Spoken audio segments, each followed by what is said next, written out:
In this video, we're gonna show you how to pay HBC credit card. First, go to Google Chrome and search HBC Bank. For the method of online banking, what you have to do is go over to the HBC online banking website and log in using your password or username. After you log in using your credentials, hover over My Banking at the top and then select Pay or Transfer under the Move Money option. Whenever you go to the Pay Your Transfer option, you will be able to initiate a new transaction in there. Simply select New Pay and input the information from which account you are transferring the to a new pay and select bill payments as the pay type.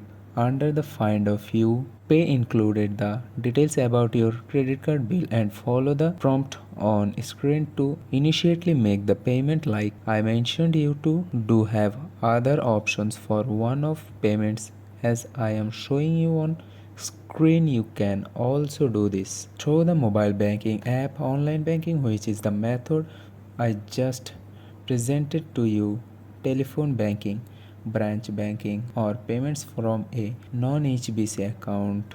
That's how you can pay HBC credit card.